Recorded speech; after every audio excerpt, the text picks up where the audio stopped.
What is going on, everyone? My name is Jared, and today we are talking again about the Note 9.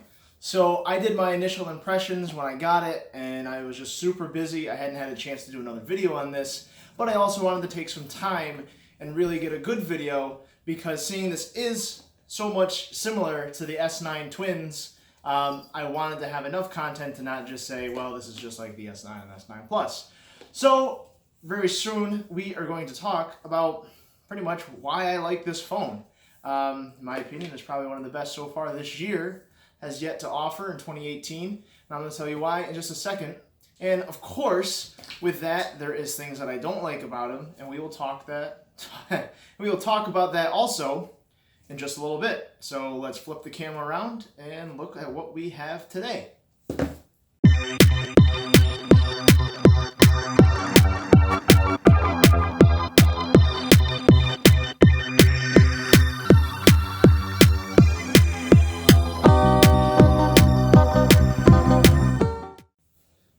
What is going on? So we flipped the camera around and we are here to look at the Note 9.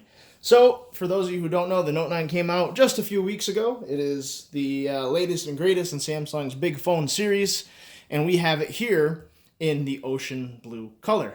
So right off the rip, you can see I did put a skin on it. Now, I'll talk about that real quick. I've always used dbrand because I like their material. I never really strayed away from that, but I saw this as an advertisement with this honeycomb pattern. It's really nice, got a nice grip to it. And this is from Slick Wraps, and they had a coupon code for Labor Day, so I think this came out to be like $6 compared to dbrand, which I would say is rather expensive at $20.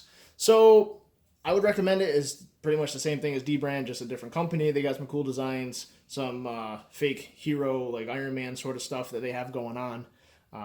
So check them out. They're pretty cool. And it is a little bit cheaper if you're looking to save a couple dollars. But anyway, back to the phone. So I have here the unlocked version of the 128 gigabyte Samsung Galaxy Note 9. This is the one that has the yellow S Pen like it has here on the box, which is pretty cool. So this is 128. As far as specs are concerned, it's a flagship. So you have the latest Snapdragon. You have 6 gigabytes of RAM for this one specifically. You have the beautiful Samsung display like I always do. They have a very similar camera setup as their S9 and S9 Plus. So I'm really not going to get into the nitty gritty of the specs because honestly, if you like the phone and if you know and are watching this video, you probably know what you're getting into and you're just looking for the good and you're looking for the bad. So we're going to get right into that.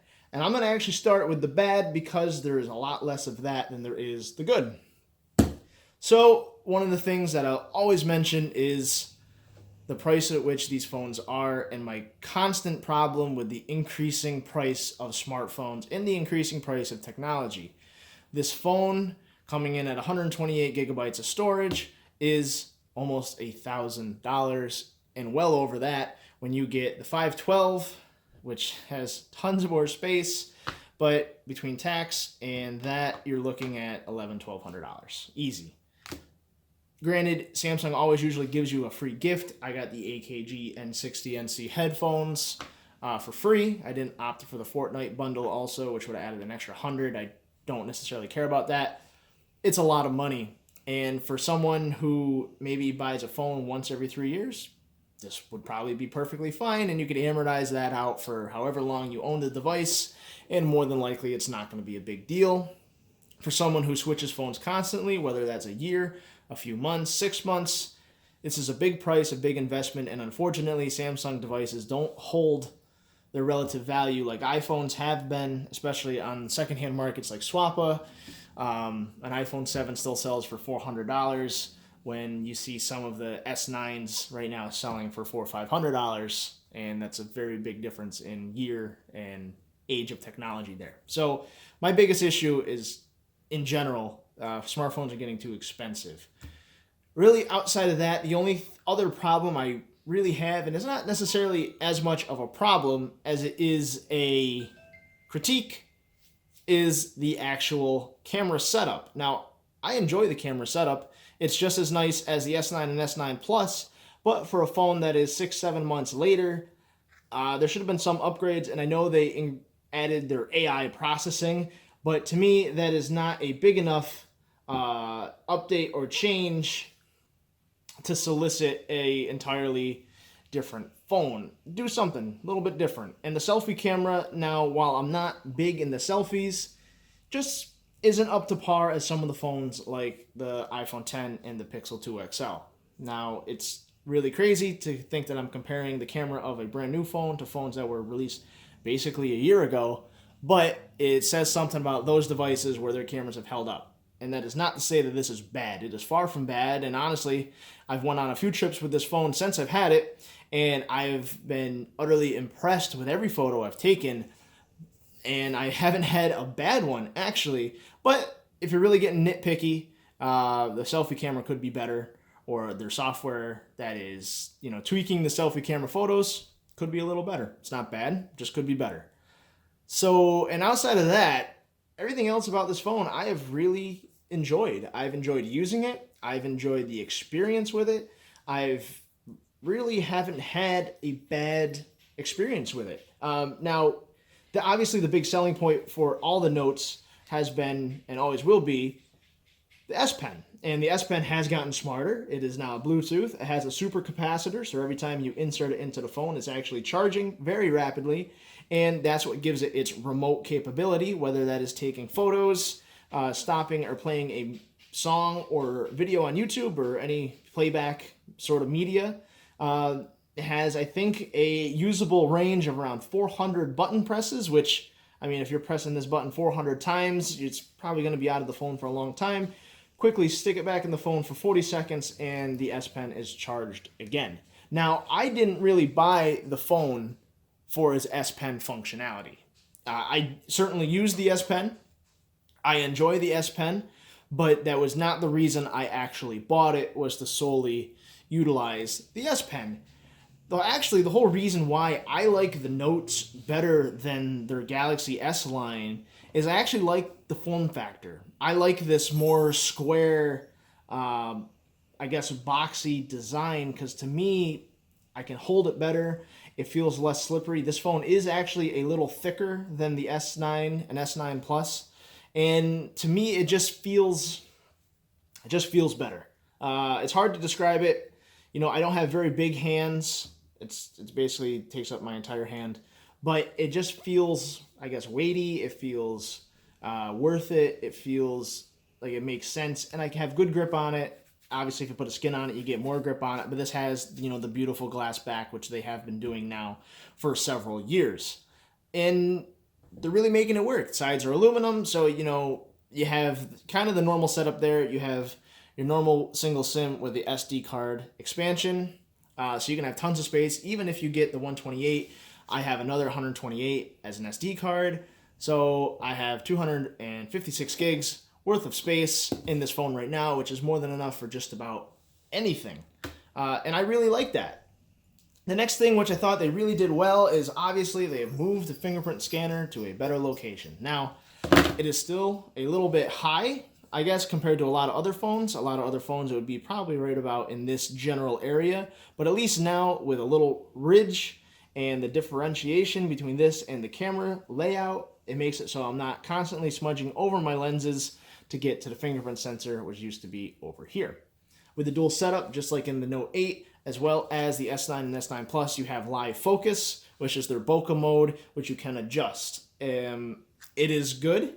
It's nice that you can adjust it. I would say the edge detection is not as great as the Pixel 2 XL, but the upside of that is you can adjust it, and while it does the bokeh, it takes the 2 photos, and you can look back, tweak it, and change it to however you like it. So in the end, you generally always get a nice photo.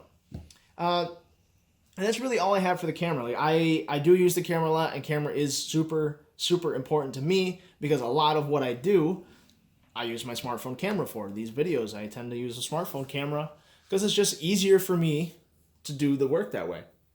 And talking a little bit more about what I do like, Samsung's ecosystem is getting to be more connected, and that is something I really appreciate. Being a longtime Apple and Mac fan, obviously I was you always compare that to the Apple ecosystem. And I was actually just reading forums today about how, people are still going crazy over the Apple ecosystem. And you have a right to do so because it is pretty awesome. But now there's getting to be a lot of ways that Android and especially Samsung is making the same great strides that Apple has. There's things like Samsung Flow, which allowed you to unlock your computer with your phone.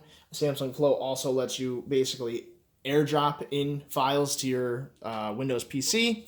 And Windows itself is now getting an update, probably the fall update, that allows you to sync your texts and calls, things like that, natively with Windows. You install an app on your phone, and it will sign in with your Microsoft account, and it connects.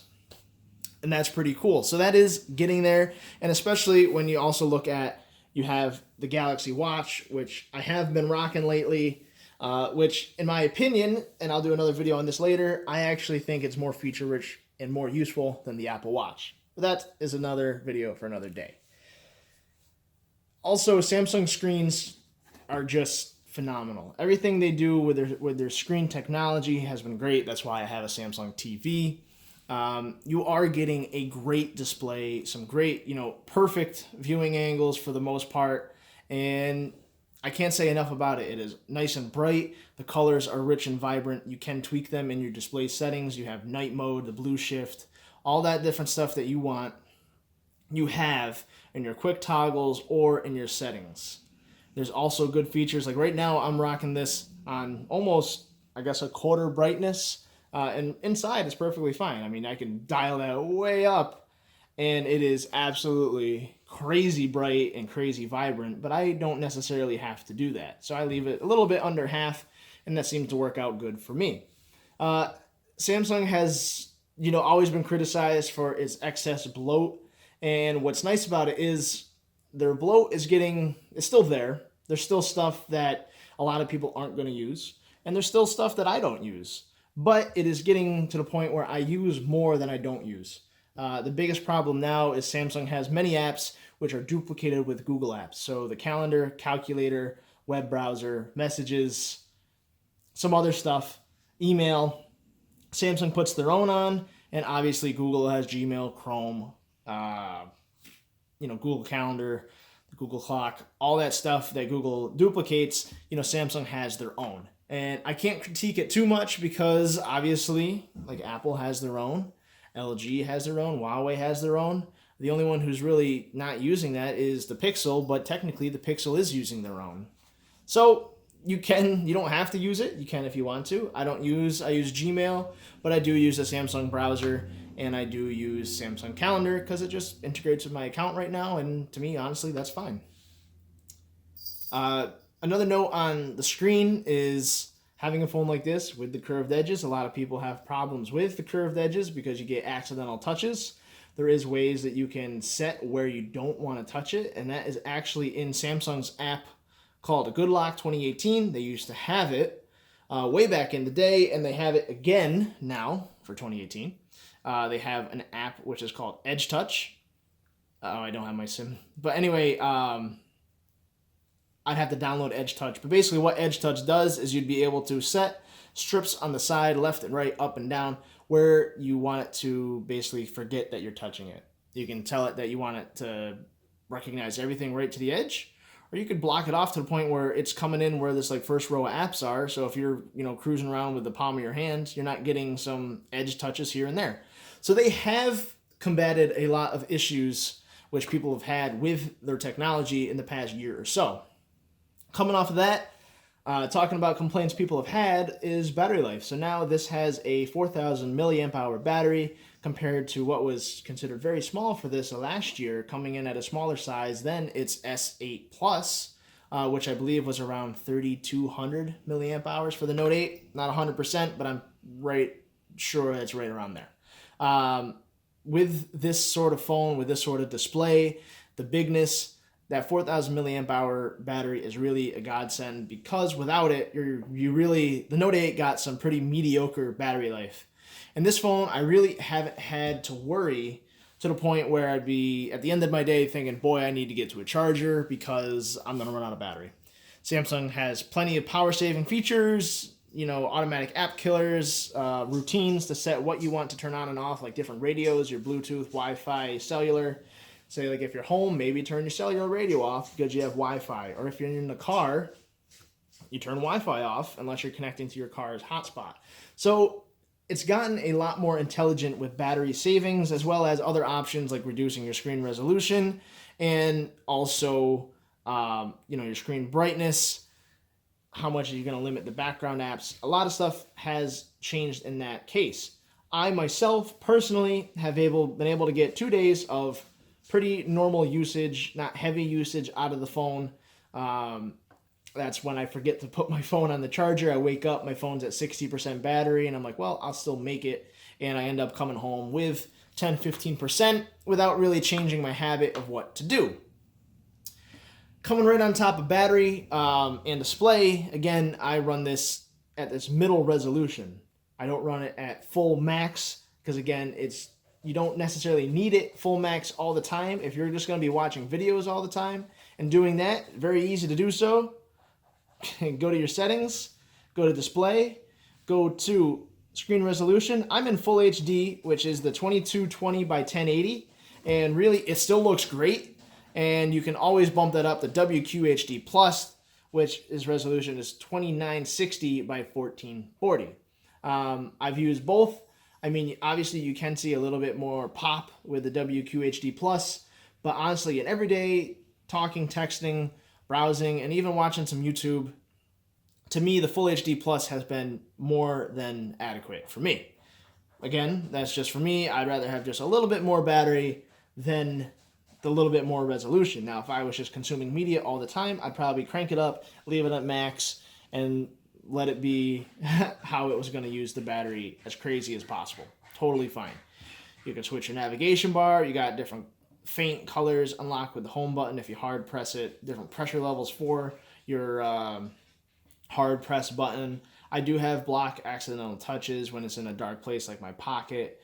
You do have screensaver, video enhancer. There's so many different things that you can adjust and then tweak in the phone to make your experience your own.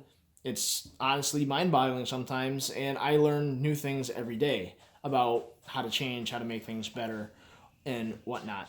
Obviously, you have advanced features, smart stay, games, one-handed mode, quick launch your camera, double press the power button. You always got to have that. Smart capture, palm swipe to capture, so go like this. It'll take a screenshot when you're closer to the screen. Direct call, which is when you're on your contact, and you click on it, you put it up to your ear, it's supposedly going to call it. I have all that stuff on. Whether or not I actually use it all the time, probably not, but it's there. Video enhancer, which is going to pop the video quality up a little bit. And obviously you can have dual messenger, which for certain social media accounts right now that I have on here, Snapchat, Facebook Messenger, you can have 2 accounts. So say you have a work and a personal, or you manage a company page, whatever, you can have both of them. It'll basically make a second app for you. So I like a lot of the different features.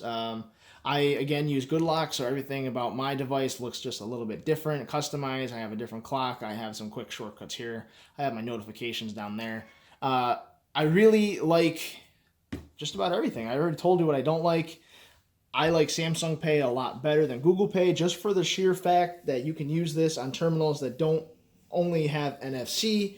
It has its technology that mimics a magnetic strip that you put it up, and people are just constantly amazed that, yeah, that's not supposed to work. And you sit there, you do it, it works just fine, you move on. And that saved me more than once when I've forgotten my wallet or hadn't had any cash on me, and I can just quickly pay real fast with my phone, get in, get out, get back to what I had to do. So Samsung Pay, for me, I would take over Google Pay or Apple Pay just about any day. You do get rewards. They're kind of gimmicky. They give you points for every purchase. The more purchases you make, the more points you get. And you can enter raffles. And eventually, if you get so many points, you can just redeem them for gift cards. That's probably the only real, award you can have. Unless you do win something. That's cool, too. Obviously, with Samsung devices, you get IP68 water resistance, which is better than the iPhone or the Pixel, which, well, I don't know the Pixel 3, but the Pixel 2 XL had IP67, and the iPhone 10 had IP67 as well. So IP68, a little bit better, water resistant for a little longer, and you still have your headphone jack, your USB Type-C, your S Pen, which is now charging, which is amazing to me that they can make a phone that is IP68 with an S Pen, which is also water resistant, and still have all the functions and features that you would like. So really, to me, the Note 9 is a power user's phone. What do I mean by that? I mean, you have 6 gigs of RAM, which is going to run just about anything you have. If you went for the bigger, you'd get 8, which is even going to be that much faster. I don't really think, in my opinion, you need 8 gigs of RAM right now. There isn't really a lot of mobile stuff that you're going to be doing that needs 8 gigs of RAM. But talking about RAM and what needs 8 gigs of RAM, if you are going to use Samsung DeX, which is now easier than ever, well, maybe that 8 gigs would help. So Samsung DeX has been around. It is their desktop replacement, which they have been trying to market since the S8 and S8 Plus is the end, or not necessarily the end, but a change in how you use your phone and how you think of your phone as a more sitting down experience at your desk at work. With the S8 and S8 Plus, they had the DeX Dock, which was this little stand-up circular thing, had a fan in the bottom, USB ports, and Ethernet, HDMI on the back. Also charge your device. And then with the S9 and S9 Plus, you got the DeX Pad, which is basically about half as tall as this box. You slide your phone in this way, and you'd get the same experience. You'd have not as many ports, but still a good amount of ports for your keyboard, a USB keyboard and mouse, HDMI out, and of course power. But with this guy, they've made it easier than ever, which is somewhat similar to what the Huawei Mate 10 did, which is if you plug this in with a USB-C to HDMI cord, you then get the same Samsung DeX experience. And now the barrier to entry with DeX was the cost of the DeX Dock, and if you needed anything to go with it. So the DeX Dock was, I believe, $100 or a little more than $100. And the DeX Pad, I know for a fact, was $100, and I got mine on eBay for $50. Good deal for me. But still, you had to buy something extra. Now, of course, I doubt many people have a USB-C to HDMI cord laying around. That's not something that you just, I have one of these at my house. No, you're going to probably go on Amazon and buy it. I bought one for $14. So that's a lot cheaper than $100, especially if you want to experience this sort of content or experience your phone this way. And what it does is it's kind of a pseudo phone experience, meaning that it's kind of like a phone and kind of like a computer, but in this awkward middle ground. And I say awkward because it's still your phone. Some of the apps are still going to run just like normal apps in a small window on your screen. But if you're using apps like Microsoft Word, Microsoft Excel, PowerPoint, or other apps which Samsung has approved to be DeX supported, you get a more or less desktop experience. So if this was a phone that you had and you're on business and you're somewhere else and you decide, I got to do some work, maybe you do just bring an HDMI cord. You use your phone as the keyboard and the trackpad. Maybe you have to edit a quick Word doc or whatever. USB-C to HDMI might not be the most appropriate solution because you're losing out on the keyboard and mouse sort of compatibility unless you had wireless or Bluetooth. Then you'd be good to go. But the DeX Pad, a lot of people got them as deals. It's cheaper than ever, and of course, if you get it through secondhand, you might be able to get it even cheaper, which it's a little tiny thing about this big. All you need is that, an HDMI cable, and the power cable, and of course, if you want your keyboard and mouse. So you could potentially have very little things to bring, or a couple, but you might still have wherever you're at.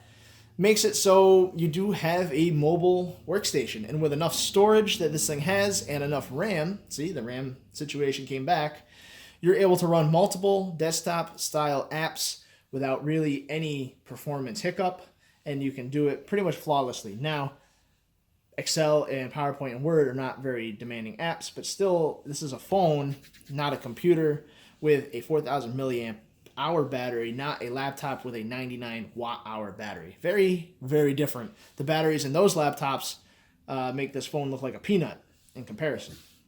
So I do like that you're able to do that. Do I use it? No, not most of the time because I have my laptop or my desktop close at hand, but it would be really easy to bring that with you and go from there.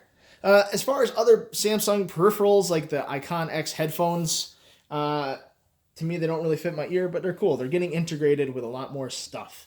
And this phone really is, I would say, the product of that.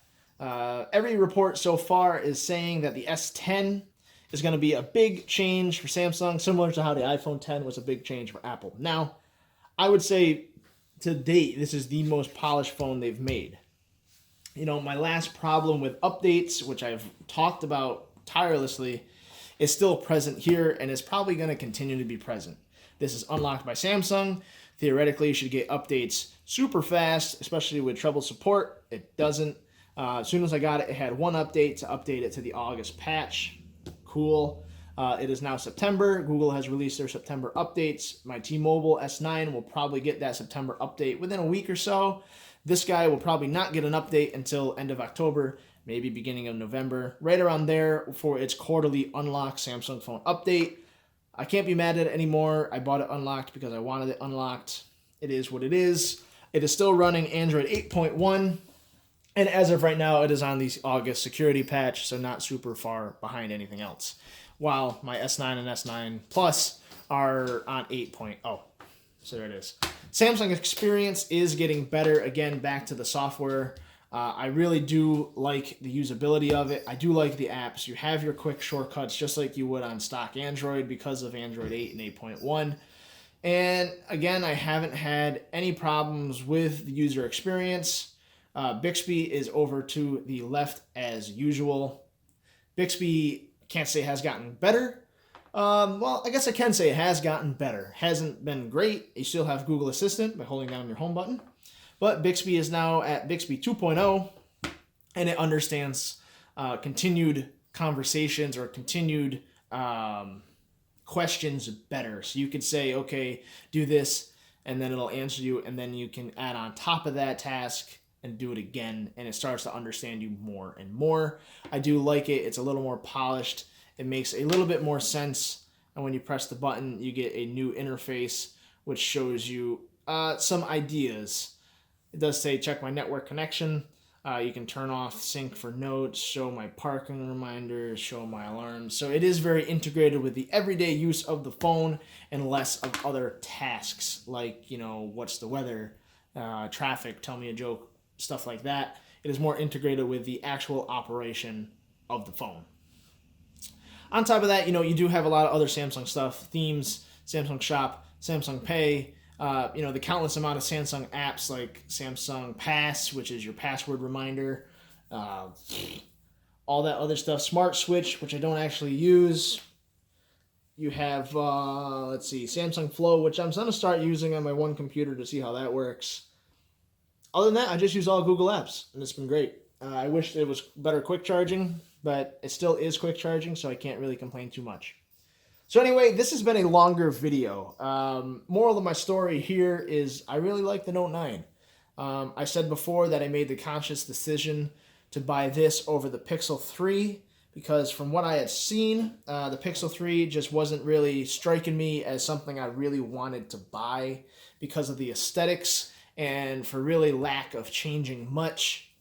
And as far as some features that this phone does have that I do use that the Pixel doesn't. I am a huge fan of stock Android, and I'm going to say I'm probably not getting the Pixel 3 today, but that doesn't mean I won't. I probably will, and that's just the reality of it. But things like the S Pen, which I don't hold as a key point for me buying a phone, does hold some value for me now using it because it does come in handy. Making a quick note rather than opening it up, getting to my Samsung Notes or whatever note app, Google Keep, whatever. I can quickly jot it down, whether that's a phone number, a direction, a note, anything like that. It's just there, quick and easy. Just pop it out. You have your screen on notes. It's just nice. The DeX experience is nice to have, again, whether I don't use it or not. And just having the headphone jack is nice and not having to worry about keeping a dongle in every car I go into to if I want to play a song or if my headphones die and I plug them in with a wire, I can just do that here. On top of that, I will tell you my favorite case. This is the Evo, or the Tech 21 Evo case, I do believe. It's kind of this smoky black color. I like it. It's thin. It's a 12-foot drop protection. Gives it enough protection, access to everything. I use that all the time. I like it a lot. So anyway, thank you for watching. I do appreciate it very much. I hope this has helped you. Again, I really do enjoy the Note 9. There's very few things I don't like about it. It has so many things that if I continue to talk, I'd be well over an hour about every little interesting thing about the phone. There is more features here that are nestled away, like the secure folder for private things, secure space. You know, it's in there. And if you want to know more, look specifically at, security or whatever. My overview is this is probably the best all-around phone you can get. It has great speakers, a great camera setup, a great overall experience. If you're looking for something specific, like just an overall good media experience with music, you might look at a phone that has a quad DAC. If you're looking for a great photography experience, I know the Hydrogen one is being talked about, which is by Red, a camera company, or maybe for the Pixel, or, iPhones do take great photos. So if you're looking for something specific, the Note 9 might not be specific unless you're into this big old stylus. But if you're looking for probably the best all-around phone, this is probably the best all-around phone to date. I was curious if that was the same size as the S Pen. It is. Cool. The best all-around Android phone, in my opinion, goes to this guy. And if you're looking for probably the next best all-around phone, I would obviously probably have to say the S9 Plus, just because it's basically the same, a little smaller battery, little smaller screen, and no S Pen, and no AI detection, which, you can take or leave, depending. I think it does make some improvements, but that's, user-driven, not necessarily proof-driven. So, again, thank you for watching, and I will see you in the next video. Alright, so if you guys made it this far in the video, I just want to say thank you. Most of the time, the people who make it to this part of the video are the people who do watch to the very end, and they are constant supporters of what I have been doing for just about a year now. And I want to thank you personally for watching and for supporting this and letting me be able to talk about what I enjoy with everyone. I started last year, October 27th, right before Halloween, trying to make some YouTube videos, and for my passion of technology and my ability to try to help people. And if I help just one person or answer a question for somebody, then I've done my job. For those of you specifically who watch, there's one person in particular that always sticks out. Besides my friends, my girlfriend, and my family, there's a guy by the name of Benjamin Skinner, who, that's what it says on YouTube, who has watched a ton of my videos. And to you specifically, thank you. It does mean a lot. And of course, all my friends and family who have been watching consistently, and when the time came that I needed views, who left their phone play for hours at times just to help me reach that goal, thank you. And then also to the people who've left me comments critiquing me, saying I'm a copy of another YouTuber or my style is so similar. You don't have to watch the videos, is basically what I want to say. When you start making some content, if you're a creator yourself, sometimes there's only so many ways to do a certain thing. If you're reviewing tech, I don't have the technology to have several cameras to get all the different B-roll footage. Most of the time that B-roll footage is me taking a short 10-15 second clip, slowing it down and cutting it apart just to add a little expertise or emphasis in my video.